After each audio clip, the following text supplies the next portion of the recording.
idza shalla ahadukum ila syai'in yasturuhu minan nas. Ketika seorang itu sholat, ya, maka buatlah penghalang atau sutra dengan sesuatu, ya. Baina yadayhi falyadfa'uhu. Nah, jadi kalau ada orang ini, kita lagi sholat, kemudian ada orang ingin melewatinya di depan, falyadfa'uhu, maka hentikan. Fa in aba falyuqatilhu. Kalau dia menolak, membangkang kok tetap ini, falyuqatilhu, bunuhlah dia.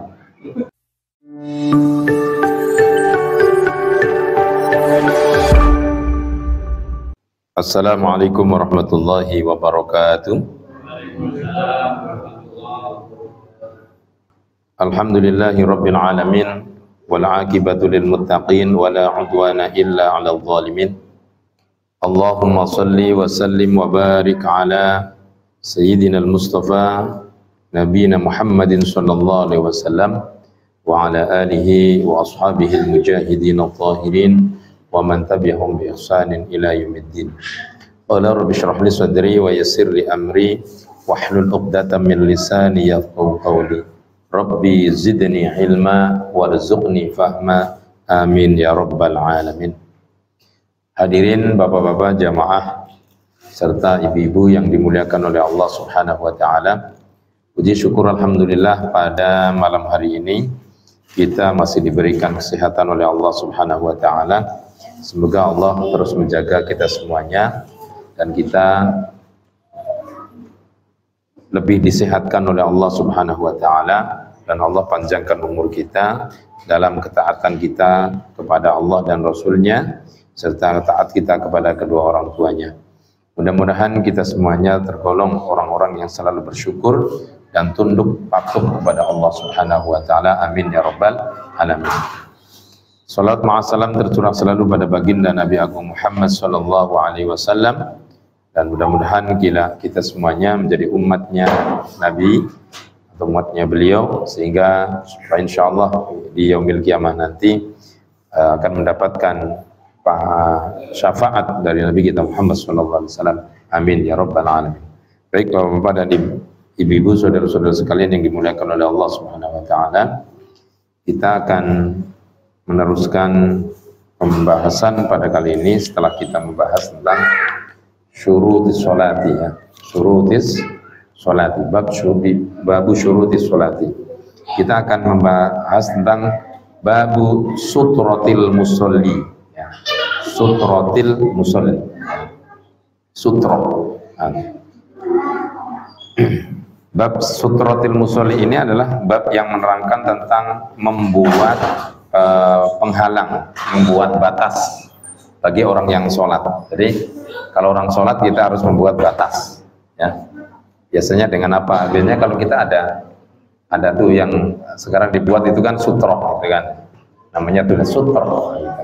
Ada juga dengan sajadah, gitu kan, atau digariskan, gitu kan. Bisa juga itu adalah batas daripada orang untuk melaksanakan sholat. Kenapa kita harus membuat batas itu, kan gitu kan? Tentunya ada pertanyaan, kan gitu kan? Kenapa sih orang sholat itu harus dibatasin? Kan gitu. Apakah dengan ada sutroh ini supaya orang tidak lewat, kan gitu kan? Atau dengan adanya sutroh ini orang itu menjadi khusyuk? Nah, ini kan bisa juga ada berbagai macam pertanyaan bagi kita. Jadi ada, kenapa harus kita membuat sutroh? Ya, sutroh itu bisa dimakna ya satir, menghalang, ya, atau yang menutupi, yang membatasi. Jadi, baik, mari kita lihat di berbagai hadis ini, ya. Ini mungkin sedikit, ini cuma satu bab, ya. Mungkin satu pertemuan insyaallah khatam. Bismillahirrahmanirrahim. An Abi Juhaim, ya.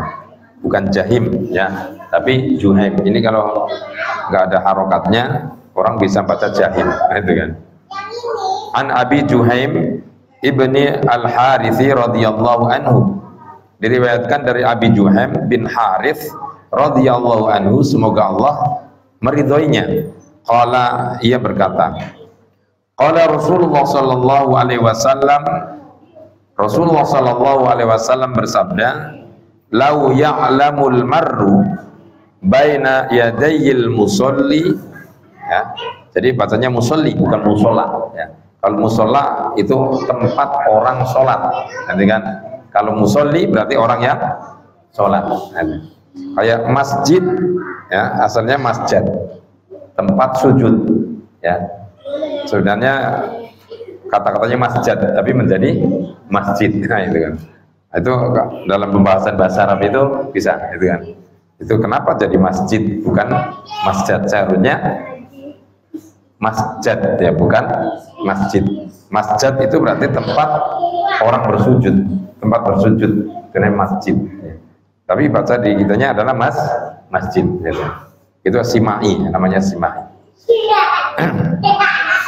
Ini harus dibaca musolli, ya bukan musola. Ya. Musolli bukan musola. Ya.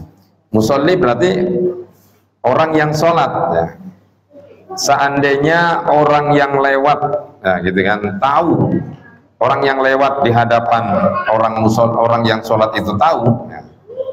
Mada alaihi minal ithmi, bahwa yang demikian itu adalah dosa. Nah, lakana ayyaqifa arba'ina khairan lahu min ayyamur baina yadayhi. Lakana ayyaqifa arba'ina khairan, maka baginya itu lebih baik berhenti atau berdiri selama 40, ya, 40 apa ini, 40 tahun. Jadi kan, maka baginya lebih baik berdiri, nah, dibanding ia melewati di depan orang yang sholat. Nah ini ya, jadi seandainya orang yang tahu, orang tahu, nah gitu kan, seandainya orang tahu bagaimana orang itu melewati orang yang di depan orang sholat itu adalah merupakan dosa, maka dia akan mengatakan lebih baik saya akan berdiri selama 40 tahun daripada saya ngelewatin orang yang sholat. Nah ini Masya Allah ya. Ini hadis ini adalah muttafaqun alaih wal lafdzu lil Bukhari wa waqa'a fil Bazzar min waji akhar. Akan tapi dalam hadisnya dalam kitab Bazzar itu dalam wajah lain arba'ina kharifan, ya. Jadi arba'ina kharifan khairan lahu. Artinya, jadi seandainya orang yang lewat di hadapan orang yang sholat itu tahu bahwa itu adalah merupakan dosa, maka dia akan mengatakan saya itu akan lebih baik berdiri selama 40 tahun. Nah, ini Masya Allah. Ini saking apa tidak bolehnya orang itu berdiri apa namanya melewati orang yang sedang sholat, dilarang. Jadi dilaranglah orang yang melewati orang sholat. Nah, orang sholat itu jangan sampai kita itu lewat di depannya. Orang sholat Allahu Akbar kita depan, blub. Nah itu nggak boleh. Ya, itu sangat dilarang. Makanya tadi dalam hadis, andai kata orang yang melewati di hadapan orang yang sholat tahu bahwa dia itu adalah merupakan dosa, maka dia akan mengatakan lebih baik saya berdiri selama 40 tahun daripada melewati orang yang sedang sholat. Ini Masya Allah ya. Ini menandakan bahwa tadi saya sampaikan bahwa tidak boleh seorang itu ketika ada orang sholat kita lewat di hadapannya, ya. Maka tadi harus dibuatlah batas, ya, supaya orang itu tidak lewat di depan orang yang sedang sholat. Nah, paham ini ya? Paham ya ini ya? Yang pertama ya. Hadis pertama ini apa tadi? Kalau orang yang lewat tahu, ya, bahwa orang yang melewati orang sholat itu tahu bahwa itu adalah merupakan dosa, maka dia akan mengatakan lebih baik saya berdiri, kan gitu kan? Lebih baik orang itu berdiri selama 40 tahun. Kira-kira 40 tahun sebentar apa banyak? Mampu nggak berdiri 40 tahun?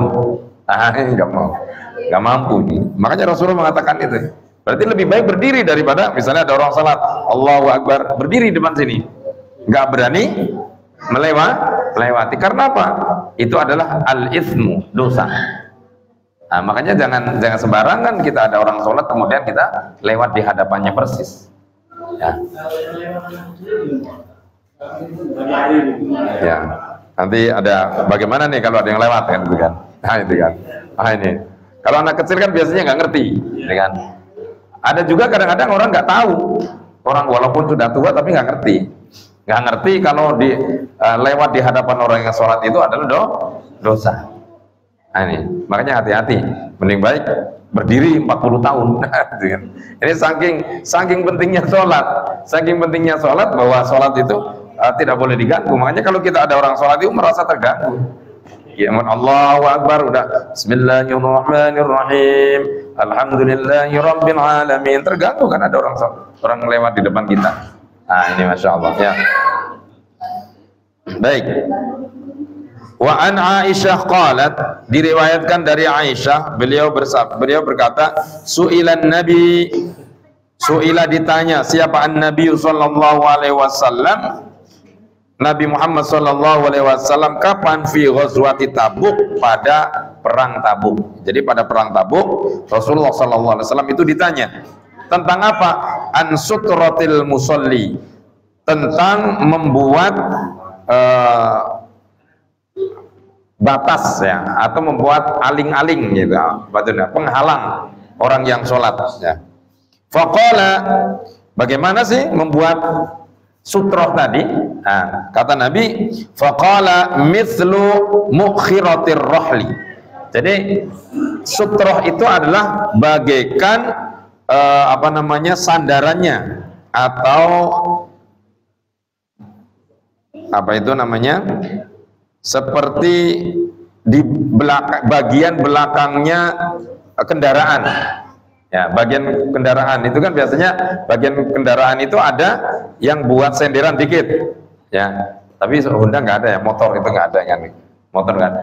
Contoh lah ini kuda itu kan, di kelananya itu kan ada boncengan gitu. Nah sekarang ada tuh kan, kalau ada motor kemudian biasanya ibu-ibu di belakangnya ada buat senderan kan untuk anak kecil. Nah itu, jadi sutroh itu bentuknya seperti itu ya. Jadi sutroh itu bagaikan sandaran belakangnya kendaraan ya. Kendaraan itu ada senderannya. Nah itu sutroh bentuknya seperti itu. Tapi sekarang sudah dibuat itu ya, seperti pakai kayu. Sini ada biasanya tuh. Waktu itu ada satu, pernah itu saya lihat itu sutroh itu di mana tuh ya, bentuknya ada tuh. Nah biasanya di masjid-masjid ada itu sutroh ya. Jadi boleh itu membuat seperti itu ya. Tapi sini kan tidak terlalu banyak lalu lalang orang gitu kan. Jadi kalau misalnya tidak ada sutroh ya lebih baik misalnya kita sholatnya agak maju ya, maju ke dinding ya. Jadi supaya tidak terhalang menjadi orang lalu lalang. Nah seperti itu ya. Atau misalnya di pojok sana kan nggak mungkin orang, misalnya kita sholat sendiri, nggak mungkin kita sholat di pojok sana dekat Pak Fauzi misalnya situ, orang lewat nggak mungkin. Mau permisi nabrak tembok, jadi bikin sutroh. Jadi sutroh itu seperti apa tadi? Seperti bagian belakangnya kendaraan ya. Atau misalnya kelananya kuda ya kan, kalau tumpaan gitu kuda itu kan begini kan. Nah itu jadi ada belakangnya begini. Nah itu yang belakangnya saja. Nah itu namanya disebut dengan sutroh ya. Jadi batas ya, sebagai penghalang orang yang sholat agar tidak dilewati orang ketika kita sholat ya. Paham ini ya? Bagaimana kita membuat sutroh? Nah, besok beli satu aja nggak apa-apa, atau dua, supaya paham, oh ini loh sutroh. Nah itu ya. Kemudian hadis selanjutnya, wa an Sabrah ya, ibni Ma'badin al-Juhaini qala Rasulullah sallallahu alaihi wasallam liyastatir ahadukum fil musalli fi sholati walau bisahmin, akhrajahu al-Hakim. Ya, diriwayatkan dari Sabrah bin Ma'bad al-Juhaini, beliau berkata bahwa Rasulullah sallallahu alaihi wasallam buatlah sutroh ya, apabila salah satu di antara kalian itu sholat ya, liyastatir ahadukum fis sholati, buatlah sutroh di antara kalian ketika kalian melaksanakan sholat walau bisahmin, walaupun dengan busur panah. Misalnya ini busur panah, kita mau sholat taruh depannya. Kalau nggak ada busur panah ya pakai ini saja. Mau sholat taruh depannya. Nah ini, jadi baru Allahu Akbar, baru kita kemudian kita sholat. Supaya tujuannya itu supaya orang itu tidak lewat di depannya. Nah itu ya. Nah, ini mah gampang sebenarnya ya, sutroh ini. Jadi pembahasan ini mungkin kadang mungkin awam, gitu kan? Mungkin awam ya, tapi bisa juga sangat penting bagi kita, gitu kan? Supaya apa? Yaitu untuk mencegah orang itu lewat di hadapan kita. Karena orang lewat di hadapan orang yang sedang sholat, maka hukumnya terkena dosa. Nah, itu ya. Sampai sini paham? Ini paham ya? Ya. Ibu-ibu paham Bu? Paham ya? Jadi pakai batasan. Kalau nggak ada sutro, ya pakailah walau bisahmin, ya, walaupun dengan busur tanah, ya, ditancepin tanah. Nah, ini kan mungkin di zaman Rasul dulu masjidnya, musolanya belum seperti kita, gitu kan? Jadi masih batas saja, ya, masih batas, mungkin dibatasi dengan kayu atau dibatasi dengan batu, gitu kan? Itu masjidnya di zaman Rasulullah, ya. Tidak, kalau seperti kita udah enak. Di zaman Rasulullah lampu nggak ada, ya, cuman adanya lampu ceplik, ya. Tahu lampu ceplik itu? Ya, pakai lampu sentir, gitu kan? Pakai lentera, pakai minyak kan? Ya bisa, orang dulu cerdas-cerdas. Nah, kita muncul minyak itu kan dari ide-ide orang dulu, kan gitu kan?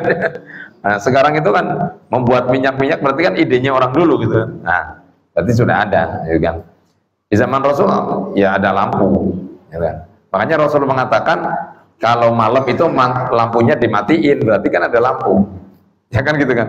Nah, kemudian yang kedua, bejana-bejana ditutup, berarti di situ kan ada lampu di situ, ya.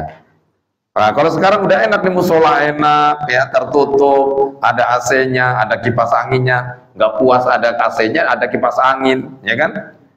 3 ini nyala semua, kipas angin digedein 5, itu kan? Tetap aja nggak betah, itu kan? Tetap aja nggak betah di musola, di masjid, bener nggak? Nah, ini kan, padahal kita sudah dienakin nih, ya. Kita sholat di masjid yang hebat, yang bagus, ya. Bahkan sekarang itu muncul masjid musola yang bagus-bagus, tapi orangnya aneh, ya kan? Orangnya aneh. Anehnya apa? Gak doyan ke masjid. Makanya satu tanda yang menurut Rasulullah, satu tanda hari kiamat itu adalah masajiduhum amirah. Ya, salah satu tanda kiamat itu adalah masajiduhum amirah. Ya, masjidnya itu bagus-bagus, megah-megah, akan tetapi isinya nggak ada. Ya, tapi isinya sampai keluar-luar, sampai yang di dalam nggak ada. Nah, ini ya, masajiduhum amirah. Coba kemarin yang sedang booming di mana tuh? Al-Jabar, gitu kan? Ada lagi di Solo, ada MBZ, itu kan? Ada lagi di mana tuh? Dulu di Dian Al-Mahri, ya, Kubah Emas. Itu hebat-hebat. Apakah kita ke sana itu karena keimanan, ketakwaan kita kepada Allah atau tidak kan? Mungkin tidak, kagum doang, wah hebat. Ya, apakah masjid itu membawa keimanan, membawa ketakwaan kita kepada Allah? Nah, belum tentu itu kan. Mungkin justru yang sederhana ini menjadikan orang masuk ke dalamnya, kemudian bisa memupuk keimanan, ketakwaan kita kepada Allah. Nah, ini masjidnya. Yaitu dulu di zaman Rasulullah mungkin masjidnya belum seperti kita, belum ada temboknya, ya, belum. Coba lihat manuskrip itu, ya, gambaran-gambaran masjid di zaman Rasulullah itu, masya Allah, ya, sederhana, cuman batas saja, dibatasin doang, gitu kan, digini kan itu. Nah, sekarang anak Masjid Nabawi seperti itu kan di zaman Rasulullah belum seperti itu. Ya. Coba kalau pernah ke Raudhah itu kan cuma sedikit, ya kan? Raudhah itu gede apa dikit? Sedikit itu kan? Raudhah itu sedikit itu. Nah. Oh, belum pernah ke sana ya? Besok ke sana. Ya. Jadi Raudhah itu cuma sedikit, ya, nampung orang 100 dulu ya. 100 ada kayaknya. 100 lah, antara 100. Kayaknya nggak ada deh, ya 100 lah, antara 100 ya, itu di Raudhah itu, ya. Tapi sedikitlah katakanlah, ya. Kalau sekarang itu megah sekali kan Masjid Nabawi, sampingnya makam Rasulullah. Nah, dulu cuman batasan doang, ya. Nggak seperti ini ada imam seperti ini, ada mimbarnya, ya. Dulu juga ada mimbarnya, tapi tidak seperti sekarang. Nah, maka dibuatlah orang sholat itu adalah sutroh, supaya apa? Membatasi orang itu sholat dan orang yang tidak sholat, supaya tidak melewati orang yang sholat, karena hukumnya adalah bagian dari dosa, gitu ya. Dan kalau tidak ada sutroh, maka cukup dengan bisahmin, yaitu anak panah, ya, dengan anak panah, ya, atau dengan busur, ya. Wa an Abi Dzar Al-Ghifari radhiyallahu anhu qala, diriwayatkan Abi Dzar Al-Ghifari radhiyallahu an qala qala Rasulullah sallallahu alaihi wasallam yaqta'u salatar rajulil muslim, ya, yaqta'u salatar rajulil muslim idza lam yakun baina yadayhi mithlu mukhiratir rajul al mar'atu wal himar wal kalbul aswad. Al hadits wa fihi al kalbul aswad syaitanun, akhrajahu Muslim, ya. Yaqta'u salatar rajulil muslim, jadi terputuslah atau batallah salatnya seorang, gitu kan. Rasulullah mengatakan terputuslah atau batallah salatnya seorang laki-laki yang muslim. Ketika apa? Idza lam yakun baina yadayhi mithlu ma'khiratir rajul. Ketika tidak ada di antara orang yang sholat itu seperti belakangnya kendaraan, yaitu sutroh tadi. Jadi yaqta'u, jadi terputuslah, batal sholatnya orang yang sedang sholat kemudian tidak dibatasi, maka sholatnya yaqta', terputus. Nah ini ya. Jadi seorang laki-laki yang muslim itu berarti terputus sholatnya. Ya, idza lam yakun baina yadayhi mithlu mikhratir rahli. Jadi ketika di antaranya atau di hadapan seorang yang sholat itu tidak ada sutrohnya, tidak ada pembatasnya, ya, yaitu seperti bagian belakangnya kendaraan, ya, mukhirati. Kalau di sini kata mukhirati, ada yang baca muakhirati, ya. Diterjemahkan apa? Muakhirati, ya. Mukhirati. Saya tadi baca yang lain itu ada yang baca muakhirati. Nah, tapi kalau di Bulughul Maram ini mukhirati. Ya, jadi mukhirati. Jadi batal, ya. Jadi batalah sholatnya seseorang, ya, yaqta' di situ. Yaqta', batalah sholatnya seorang orang muslim, ya, jika diantaranya atau di hadapannya tidak ada sutrohnya, itu batal, ya.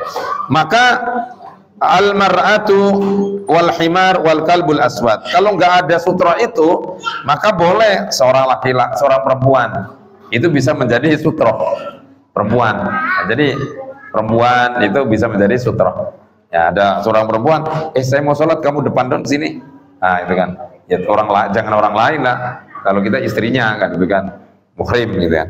Kemudian kalau nggak ada perempuan, wal himar, ya, himar. Nah, himar itu apa? Keledai. Nah, keledai. Wal kalbul aswad, dan anjing yang berwarna hitam. Ya. Dalam hadis ini al kalbul aswad adalah dimaksud adalah syaitan. Jadi setan itu yang menjadi sutrohnya. Nah, setan itu menjadi sutrohnya, al-kalbul aswad. Nah, ini. Jadi nggak adanya maka perempuan boleh jadi sutroh, himar maka boleh menjadi sutroh, ya. Kalbul aswad, ya, anjing hitam, yang dimaksud anjing hitam adalah menurut hadis lain yang dalam hadisnya adalah setan. Dalam hadis lainnya itu setan. Jadi setan lalu lalang di situ kan. Jadi itu, ya. Jadi yang ketiga itu, al-mar'ah, perempuan, keledai, kemudian anjing hitam. Ya, anjing hitam bisa dijadikan menjadi sutrohnya, pembatas. Ya, pembatas ketika kita melaksanakan salat. Sampai sini paham? Paham, ya? Akan tetapi dalam riwayat menurut Imam Abi Hurairah, dalam hadis itu tanpa menyebutkan lafadz al-kalb. Berarti cukup dengan al-mar'ah wal himar. Nah itu, ya, al-mar'ah dalam hadis lain, ya. Jadi tidak menyebutkan lafadz wal kalbu, Ya, dalam hadis lain berarti yaqta'u salatar rajuli rajuli al-muslim idza lam yakun baina yadayhi mithlu ar-mar'atu wal himaru. Nah, sampai situ doang. Itu ya. Sampai sini paham? Jadi sutra itu gimana? Ya. Jadi depannya saja kan? Selagi tidak najisnya anjing kan ketika salah satunya basah. Kan gitu kan. Kemudian air liurnya kan. Dulu juga anjing dipelihara orang muslim gitu kan. Tapi dalam batas-batasan tertentu gitu kan. Tidak seperti misalnya masuk ke rumah kemudian duduk di dalam ya kan, duduk di kursi. Orang muslim nggak begitu.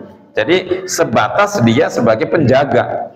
Jadi anjing itu sebatas sebagai penjaga. Dan banyak orang-orang muslim yang memelihara anjing, tapi tidak dimasukkan ke dalam rumah. Cukup sebagai penjaga saja, ya kan? Ada tuh, saya punya teman ustadz gitu kan. Jadi, tapi udah sepuh dari saya gitu kan. Orangnya ya daerah sini Anda. Itu anjingnya banyak. Itu tadinya dia itu saya tanya kok banyak anjing kenapa kan?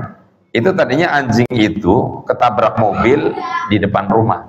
Ya, anjing itu ketabrak mobil di depan rumah, kemudian mau meninggal gitu kan. Udah mau meninggal, kemudian diselamatkan oleh dia, dikasih makan, diobati dan sebagainya. Akhirnya seger lagi, kemudian mau dilepas, dia balik lagi ke situ terus. Ya, balik lagi ke situ terus. Ya, balik lagi ke situ terus, kemudian beranak itu.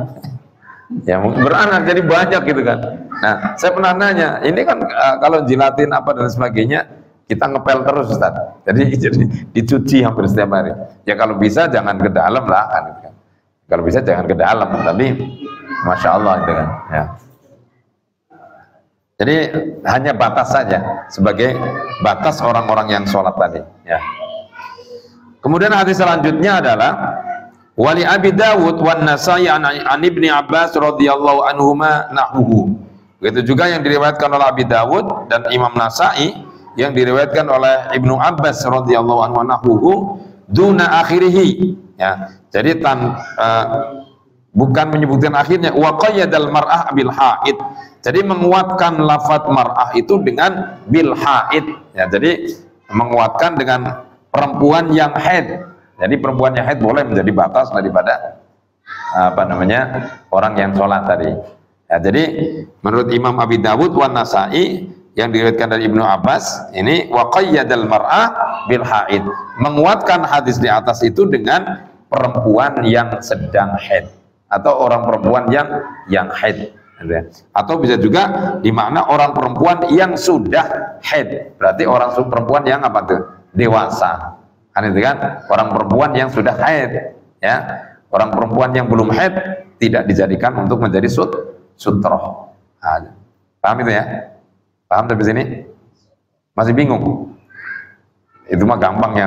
Aslinya gampang ini mah. Hah? Orang iya. Kalau nggak ada sutroh, nggak ada batasan tadi, nggak ada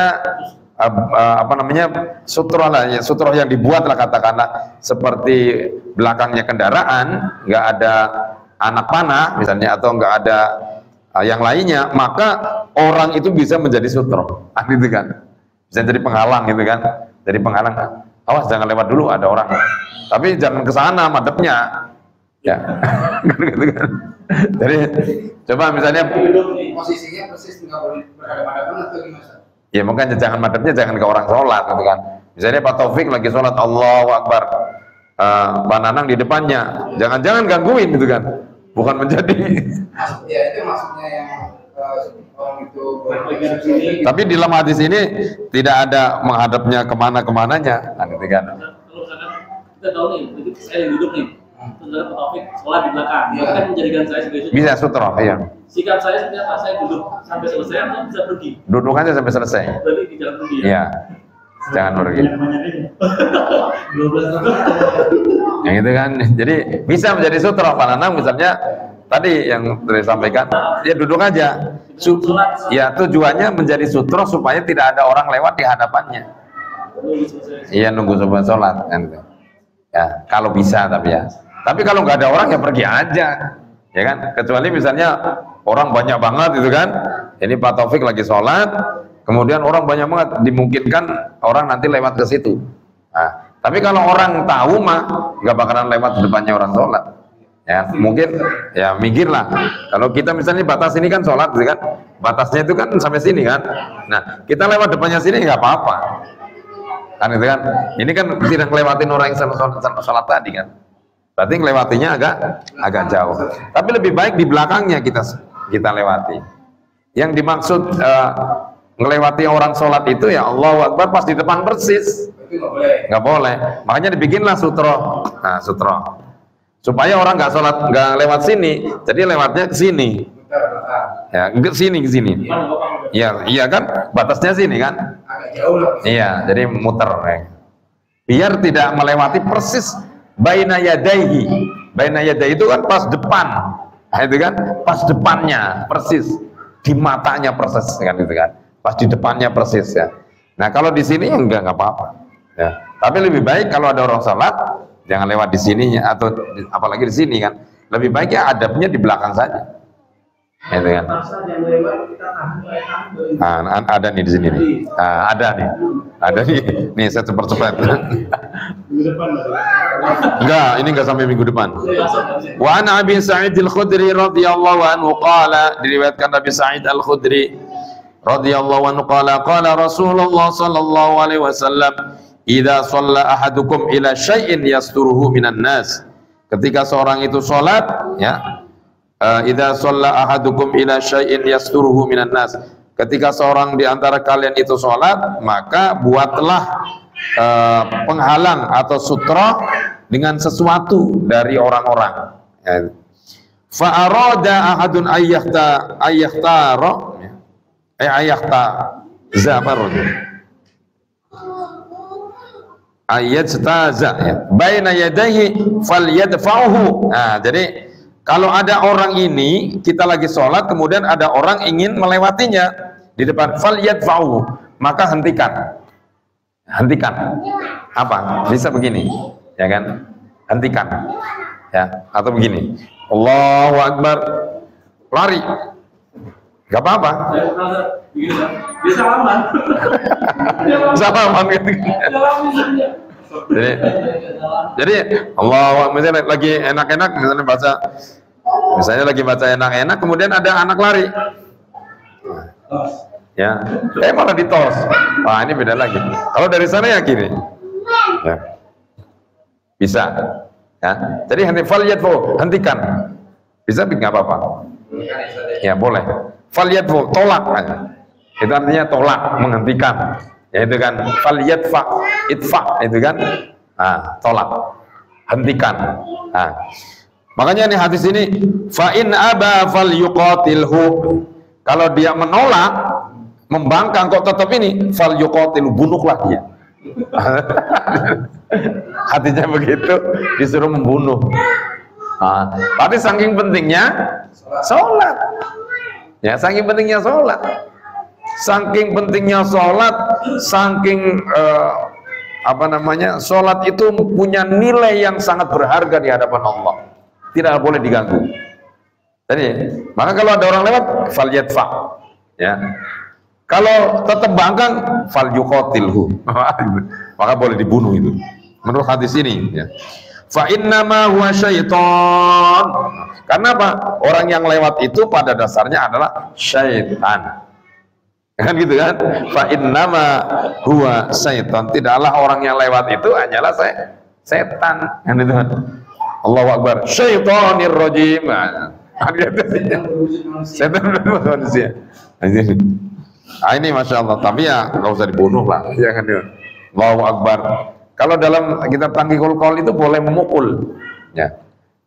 Saya pernah begini, waktu masih SMP itu kan. Saya punya teman ada 3 gitu kan. Saya lagi sholat asar ceritanya, sholat asar antara duhur dan asar gitu. Ya udah belasan tahun yang lalu, saya masih SMP kan. Saya lagi sholat, Allahu Akbar, lagi baca enak-enak. Teman saya lewat, saya pukul gitu. Gitu. Kamu kok mukul saya? Ini hadisnya saya gitu kan. Saya baru ngaji itu waktu itu, baru ngaji, namanya anak SMP kan, ngaji masih polos gitu kan. Saya baru ngaji sama Ustadz gitu kan. Nah, namanya kitab Tangkihul Qaul gitu kan. Nah, saya mengamalin itu, Allahu Akbar. Kemudian lewat saya pukul, begitu. Kebetulan kena sininya, kena sininya kan. Orang tingginya kan sama kan gitu. Pas begini kan kena sininya kan. Nah, akhirnya kamu kok mukul, marahin saya, tapi ya saya sholat aja terus. Kan itu.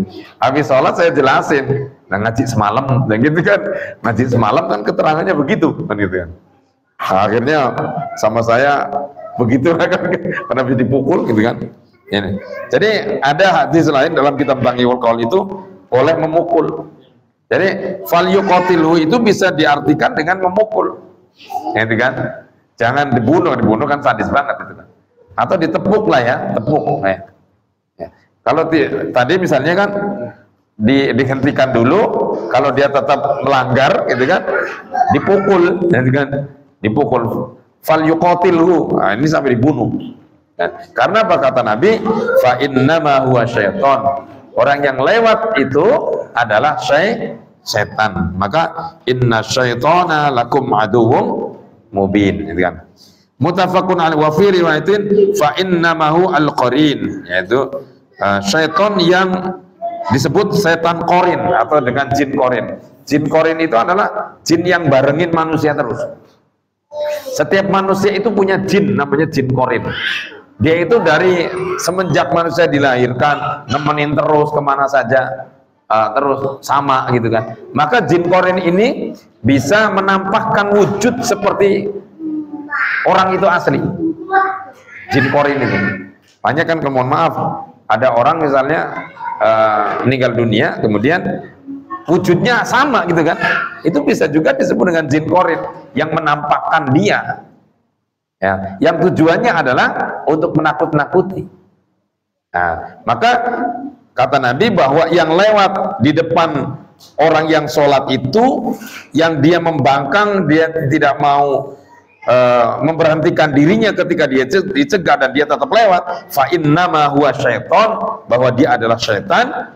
Dan menurut riwayat hadis yang lain, fa inna ma'ahu al-qarin, yang lewat itu adalah setan qarin atau dengan jin qarin. Jin qarin itu adalah jin yang nemenin manusia itu terus, sehingga tahu sifatnya, ya, tahu sifatnya, tahu wujudnya manusia itu. Setiap manusia itu punya jin qarin itu. Maka itulah yang akan terperdaya orang itu, jin qarin tadi. Ini Masya Allah ya. Makanya setan itu adalah inna syaitona lakum aduwwum mubin. Setan itu adalah musuh yang nyata bagi kita orang mukmin itu. Maka subhanallah ya, setan ya akan menggoda seseorang terus ya, menggoda.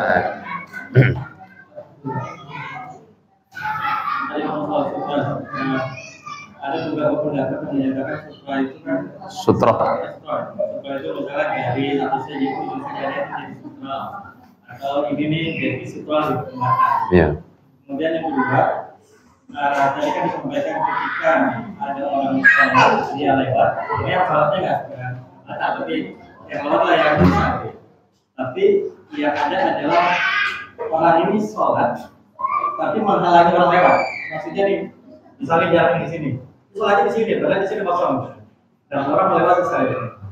Nah itu ya, ada dimensi tadi tuh, dia sholat tapi di belakang depannya masih kosong, orang jadi nyusahin orang gitu. Ini tempat berarti tahu diri. Nah, seharusnya ketika orang itu tahu, makanya adab itu kan perlu, gitu kan. Maka adab itu perlu, makanya kalau di depan masih kosong, kenapa kita harus di belakang, gitu kan ya. Berarti kan itu berarti nilainya adalah keilmuan dan adab, barangkali seperti itu. Kalau sutra memang tadi bisa sajadah itu menjadi batas ya, atau misalnya tadi ini kan gitu kan, atau batasnya sajadah ini itu menjadi sutra, jadi batas orang itu sholat. Tapi permasalahannya adalah orang itu sholat di mana orang itu lewat. Makanya kan salah satu yang Makruh itu adalah atau yang dilarang oleh Rasulullah SAW di tengah-tengah jalan, kan itu kan? Atau bisa juga di mana orang itu bisa mau lewat, misalnya kan? Misalnya kita di sini masih longgar banyak, kemudian kita sholat di depan pintu, itu berarti kan bisa makruh, kan itu kan? Bisa makruh. Kenapa makruhnya di situ apa? Karena tempat orang lewat. Nah, itu kan, atau bisa juga dilarang, nah, itu kan, kecuali di sini penuh, nah, itu. Bisa juga berarti sholatnya di situ makruh. Kita lagi sekongko-kongko di sini lah, habis sholat semua selesai, kemudian ada di sini ada face untuk sholat, kemudian datang sholat di depan situ. Nah, yang mau buru-buru pulang kan nggak bisa. Nah, bisa juga menjadi makruh. Kan begitu sholatnya. Sah nggak? Sah. Tapi kalau misalnya banyak orang yang tadi wah sholat di situ, bisa juga dia bisa makruh sholatnya kan. Berarti nilai dari sholatnya itu berkurang. Kira-kira seperti itu. Nah, bagaimana kita? Apakah bisa kita sholat? Apakah kita bisa lewat? Ya, tetap saja tidak boleh. Kan itu kan? Tetap saja tidak boleh. Karena apa? Dia sedang sholat. Kan itu kan? Tetap saja. Oh, dia di sana, saya mau sana kan gitu kan? Saya mau ngelewatin saja kan. Nah, paling kan sholat orang begitu paling kan 2 menit 3 menit kan. Cuma orang sholat di situ liatin aja dulu. Semua orang liatin gitu kan. Ini orang sholat di situ kan gitu. Jadi tetap saja kita tidak boleh lewat. Tapi kan ada jalan menuju Roma kan gitu kan. Artinya banyak jalan gitu kan. Banyak jalan. Ini kan bisa pintu dibuka, di bagian situ kan dibuka. Lewat jendela kan bisa juga. Kalau memang ada keperluan yang sangat mendesak. Nah, itu. Sini kan bisa dibuka kan gitu kan. Tapi ya kita sebagai orang yang misalnya punya ilmu, punya adab, punya pengertian dan pengalaman, kalau hal seperti itu ya jangan sholat di situ lah, ya. Jangan sholat pas di jalan atau di tempat orang itu lewat. Nah, paham itu ya? Ya, baik. Kemudian hadis selanjutnya adalah ini. Wa an Abi Hurairah anna Rasulullah sallallahu alaihi wasallam qala, diriwayatkan dari Abi Hurairah bahwa Rasulullah sallallahu alaihi wasallam bersabda, "Idza shalla ahadukum falyaj'al tilqa'a wajhi syai'an." Ya, ketika seseorang itu sholat, ya, di antara kalian itu falyaj'al, maka jadikanlah ya, tilqa'a wajhi syai'an, itu arah di depannya itu jadikanlah sesuatu arah yang ada di depannya. Fa illam yajid, ketika seorang itu tidak menemukan, falyamsib ason, maka jadikanlah tancapkanlah ason, yaitu apa itu namanya? Bahasa bukan kalau orang tua tongkat. Jadikanlah tongkat, maka tancapkanlah tongkat di depannya. Nah, itu kan, misalnya tongkat. Nah, tancapkan di depannya bahwa itu menjadi batas, ya, itu ya. Fa illam yakun falyakhuttu khata'an, kalau tidak ada maka bikinlah garis, ya tadi ya kan, bikinlah garis seret. Nah, ini untuk sholat saya, bikin garis, ya, bikin garis. Kalau nggak ada tongkat maka bikin garis. Nah, sekarang mah nggak usah bikin garis, kalau udah ada sajadah kan itu kan. Nah, ini udah bisa ada garis. Itu kan bicara di zaman Rasulullah, ya kan, yang belum ada karpet, belum ada apa gitu kan, maka bikin garis. Jadi kalau nggak ada tongkat, maka bikinlah garis. Summa la yadhurruhu man marra baina yadayhi. Kemudian garis tersebut, ya, summa la yadhurruhu man marra baina, yang tidak membahayakan, ya, yang tidak menghalangi lah seseorang yang akan lewat di depannya. Nah, itu kan, jadi sehingga orang itu tidak bahaya ketika lewat di depannya orang yang sholat tadi, supaya apa? Tidak mengganggu lah, katakanlah, ya, supaya orang tadi ketika lewat itu enak saja. Makanya tadi garis kita di luar garis ini berarti boleh, yang penting kita tidak masuk di dalam garis yang tadi atau orang yang mau sholat tadi. Wasahu Ibnu Hibban walam yusib man za'ama annahu muttaribun bal huwa hasan. Ya, hadis ini walam yusib tidak mengenai bagi terhadap orang yang menyangka bahwa hadis tersebut adalah terbaliknya, bal huwa hasan, akan tetapi hadis ini adalah termasuk hadis hasan. Artinya di sini kalau jadikanlah ketika orang sholat itu di depannya sesuatu, ya misalnya adanya sesuatu yang macam-macam, bisa ini atau bisa apa saja kan gitu kan, taruh di depannya sebagai batas. Kalau nggak ada, maka jadikanlah, tancapkanlah tongkat. Kalau nggak ada, maka bikinlah garis, ya sebagai batas orang itu sholat. Paham sini ya? Paham ya? Dan hadis terakhir dari hadis ini adalah yang diriwayatkan an Abi Sa'id Al-Khudri, diriwayatkan dari Sa'id Al-Khudri radhiyallahu anhu qala Rasulullah sallallahu alaihi wasallam la yaqta'us salata syai'un, ya. Jadi sesuatu tidak bisa memutuskan atau membatalkan sholat. Kemudian wadra'u mastata'tum.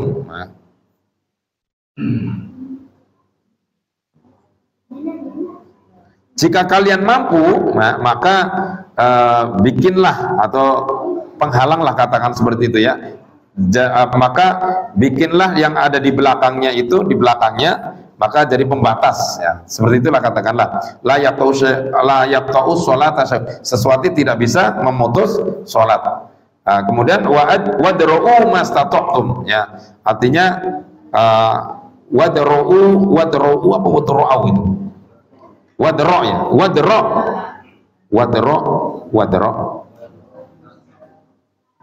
Di sini ada wawunya, situ ada wawunya nggak?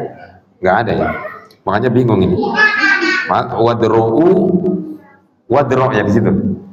Wadra', maka buatlah dan bikinlah di belakangnya.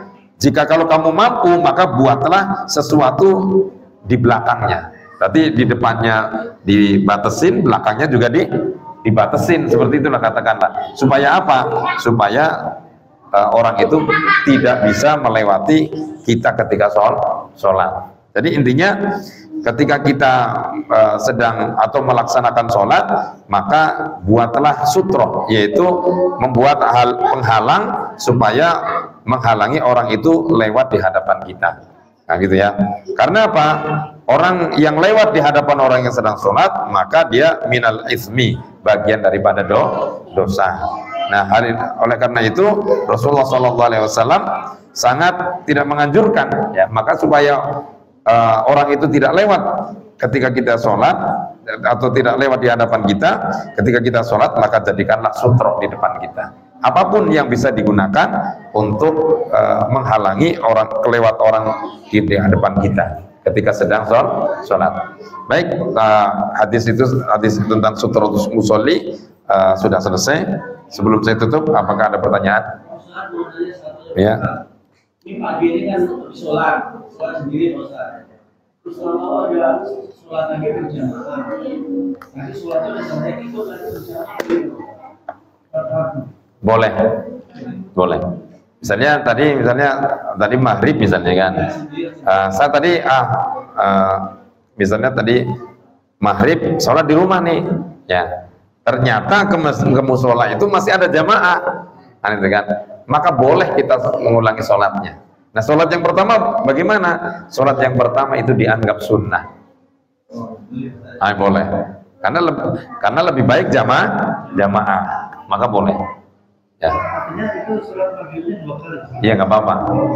Karena sholat jamaah di musola itu lebih bagus, ya. Kan dimungkinkan di musola sudah selesai jamaahnya, saya sholat sendiri aja lah kan, gitu kan. Misalnya tadi saya sholat misalnya di rumah itu kan mungkin udah selesai kali kan, bener sampai sini sudah selesai kan, karena tadi ada satu hal, jadi saya sholat di rumah kan. Kalau saya sholat di masjid nggak keburu lagi ke sini kan, makanya sholat di rumah. Ternyata di sini udah selesai, ya prediksi saya udah selesai. Nah, maka kalau ternyata kita udah sholat di rumah, kemudian ternyata di musola kok masih ada sholat jamaah, maka boleh mengulanginya lagi. Nah itu, paham ya? Pahalanya lebih banyak kan gitu kan. Maka yang satunya dianggap menjadi sunnah. Loh, itu kok berarti mengulang? Ya boleh, nggak apa-apa. Diganti yang menjadi lebih baik. Baik, itu saja. Ada pertanyaan lagi? Barangkali bisa jawab ya. Kalau nggak bisa jawab yang ngutang kan gitu. Pas ya. Baik, itu saja yang dapat kami sampaikan. Bab sutratul musolli sudah selesai. Insyaallah depan kita akan membahas tentang motivasi, hadis-hadis yang memotivasi kita untuk khusyuk ketika kita sholat. Nah, ini supaya khusyuk itu bagaimana? Ya, maka insyaallah pertemuan kita di minggu depan mudah-mudahan kita bahas dengan baik dan kita diberikan kesehatan oleh Allah Subhanahu wa taala. Marilah kita tutup dengan pembacaan kafaratul majlis. Mau tanya. Ya tadi kalau bisa dihalangin ya. Ya, larinya lewat bawah. Namanya anak kecil itu kan. Namanya anak kecil kan susah, ya kan? Kalau bisa ya namanya anak kecil gitu kan, dihalangi Allahu Akbar, anak kecil lewat. Atau dihalangin begini. Tapi jangan dipukul anak kecil ya. Ya. Jadi misalnya fal yuqatilhu itu kan berlaku bagi orang yang sudah tahu itu kan, udah dewasa dan dia sengaja. Ya, itu kan. Kalau anak kecil kan nggak tahu dia. Kan itu kan. Jadi cukup cegah saja. Nah, dicegah tetap aja dia lari ya. Ya. Mungkin yang nggak sholat mungkin bisa mencegahnya, gitu kan ya. Ya. Jadi karena ketika Rasulullah sedang sholat juga, cucunya Sayyidina Hasan Husain itu dia lari juga di depannya, gitu kan. Bahkan ketika Rasulullah sujud itu dia apa itu bahasanya kita apa itu melopos ya, melopos di sini ya. Berarti kan Rasulullah itu berarti ketika sholat begini gitu. Nah ini bisa melopos ke sini ya, bisa masuk. Nah itu kan anak kecil itu, anak kecil itu kan dimakfu. Jadi paham itu ya? Yang pikiran saya. Jadi kalau misalkan kalau di Masjidil Haram atau misalkan kita nonton itu kan di TV. Karena kalau orang batal itu kan jalan aja di depan orang sholat. Iya. Nah, apakah sutra itu hanya berlaku untuk imam atau makmumnya gimana sih? Jadi kalau misalkan sutranya di imam sudah, berarti yang nggak boleh itu lewatin imam. Sementara kalau makmum, apakah boleh? Karena kita nonton itu kan orang batal itu kan itu jalan depan orang. Nah, di dalam kitab Subulus Salam ini ada tadi saya baca, tadi saya ada nggak yang nanya ini kan gitu kan ya. Nah, ada pendapat yang pertama dalam kitab Subulus Salam ini itu sutra itu berlaku untuk imam. Jadi gitu kan. Kalau makmum itu tidak dianjurkan. Jadi lewat depan makmum nggak masalah. Lewat depan makmum nggak masalah. Tapi ada pendapat yang kedua, imam dan makmum dianjurkan untuk ada sutra. Yang dua itu kan. Dan pendapat yang pertama tadi berlaku hanya sutra untuk imam saja. Makmum itu tidak dianjurkan, tapi dibolehkan. Ya, tapi makmum dibolehkan. Kan itu kan. Paham ya? Karena tadi di Masjidil Haram banyak orang Allahu Akbar, labbaik Allahumma labbaik. Tawaf aja kan? Nah, itu kan. Nah, ini. Bahkan lagi sujud kadang ada yang lewatin gitu kan. Nah, saya ada nih, saya lagi sholat gitu kan di Masjidil Haram itu, udah lagi sujud, ada orang nih ngelangkain samping saya. Tapi pas sisanya dia ke sini, belok ke sini kan. Untung nggak ngelangkain saya gitu kan. Nah, ini orangnya tinggi gitu kan, jadi orangnya tinggi kan. Juga lagi Allahu Akbar, orang perempuan gitu kan. Nah, ini Masya Allah. Yang tadi pendapat yang pertama dalam kitab ini nih, Subulus Salam ini, bahwa sutra itu berlaku hanya untuk imam. Tapi dibolehkan si makmum ini membuat sutra. Nah, tapi sangat dianjurkan sendiri ketika kita sholat sendiri. Ya, jadi sangat dianjuran itu ketika kita sholat sendiri. Tapi kalau ada kita jamaah, yang dianjurkan untuk membuat sutra adalah imam. Makmum diperbolehkan, berarti nggak wajib, gitu kan? Tapi kalau kita sholat sendiri, maka wajib membuat sutra. Wa in faroda, jika kita sholat munfarid sendiri, maka dianjurkan kita membuat sutra. Seperti halnya yang berlaku bagi imam tadi. Di sini Pak, saya batalin. Saya keluar jalan aja, mungkin di belakang masih ada jamaah itu apa? Boleh saja kalau tidak ada jalan. Jadi kan kalau nggak ada jalan kan boleh saja kan itu kan. Misalnya tadi apa namanya ada orang batal nih di sini kan nggak mungkin kita lewat. Nah, ada jamaah situ lewat aja sela-selanya kan itu kan ya lewat situ kan. Kalau bisa lewat belakangnya lagi sana. Nah, itu kan sela-selanya aja kan. Ya. Kalau tidak dimungkinkan ya bisa juga lewat. Maka kalau melihat pendapat tadi, ya kan. Tapi kalau menurut hadisnya, fal yuqatilhu gitu kan ya. Jadi masya Allah itu kan ya. Paham itu ya? Pertanyaan Pak Nanang paham ya? Nah tadi saya kadang ada yang nanya ini kan. Jadi Pak Nanang keingetan kan? Iya, buat kepikiran. Nah, paham itu ya? Paham ya? Paham apa enggak sih? Ditanya paham, diem. Oh insya Allah. Kalau batal itu memang harus berbeda atau diem aja boleh. Misalnya Yang ada berjamaah mau sholat tarawih kan penuh nih. Selesai pertama, nah kentut itu. Terus kan diem aja kita batalin ya, nggak keluar. Kalau dimungkinkan bisa keluar, ya keluar nggak apa-apa. Yang lewatin tadi, nah, bisa mau sholat nih, ya di sela-sela, ya kan? Ya mau ngapain lagi? Ya diemin aja udah. Diem, nggak dapat pahala kan? Habis keluar. Ya keluar aja kalau ini, keluar aja. Nah, kalau makanya kalau bagusnya sih kalau imam itu ada jalan terus. Ya, kalau imam nih, makanya saya kadang-kadang imam itu seharusnya ada jalan terus untuk ketika imam itu batal. Nah itu kan, misalnya sana kasih pintu kan itu kan. Jadi imam itu bisa lewat sana. Nanti enggak. Coba kita misalnya satu jadi imam gitu kan, nunggu gitu kan batal gitu kan. Nah susah gitu kan. Atau bisa juga sih mundur, narik atau memberikan isyarat yang di belakangnya suruh maju. Kemudian kita keluar lewat sini. Nah itu ya. Jadi kan gitu kan. Ya udah batal, udah apa namanya? Batal kemudian isyaratnya tepuk. Atau bisa juga nunjuk salah satu. Atau kalau nggak ditunjuk yang persis di belakang imam. Otomatis. Jadi kan gitu. Badalnya yang di belakang imam. Kan gitu ya. Jadi itu saya. Oke ya. Baik, itu saja yang dapat kita sampaikan, kita pelajari, kita akhiri dengan pembacaan kafaratul majlis. Subhanakallahumma wa bihamdika asyhadu an la ilaha illa anta astaghfiruka wa atubu ilaik. Walhamdulillahi rabbil alamin. Assalamualaikum warahmatullahi wabarakatuh.